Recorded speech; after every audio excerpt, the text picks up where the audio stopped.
Пострадавших от взрыва газа квартир на улице Кубинка в Москве вернутся в свое жилье после ремонта. Городские власти обещают провести реконструкцию дома в кратчайшие сроки. Происшествия с газом участились в России в последние месяцы. Вчера, похоже, взрыв прогремел в Керчи. Другой неделю назад в Ярославле, который привел к человеческим жертвам. Подробнее о том, как спасали людей в столице, расскажет наш коллега Полина Ганчева. По этой лестнице поднялся молодой человек, и оттуда отец подавал ребенка.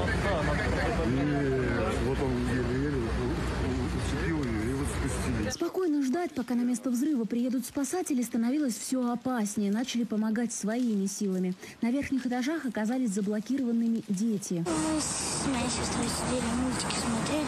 Такой хлопок произошел, потом сразу начал дым валить. Мы на балконе спрятались. Маленькая Карина испугалась, когда за ней поднялись по пожарной лестнице. Запаниковала, а теперь с рук спасителя не слезает.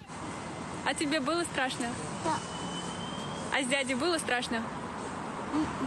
Далее и Фирдавс в то время только вернулись с ночной смены. Мужчины работают грузчиками. К моменту взрыва на ногах были уже больше суток. Перед камерами теряются, а когда начался пожар, сомнений не возникло. В родном Таджикистане была похожая история. Сразу поняли, нужно бежать на помощь. Значит, все люди, да, друг другу помогают. Отец ребят даже забывает познакомиться. Сначала благодарности и объятия. Желает всем таких соседей. Как тебя зовут? Я даже имя не спросил еще. Да, меня Арам, правда.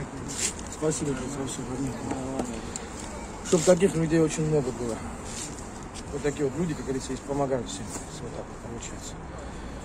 Вот. Если бы не он, я не знаю, как оно все это было бы у нас. Я ему благодарен, как говорится. Я его по-своему благодарю, как говорится. Сейчас просто я еще в шоковом состоянии нахожусь.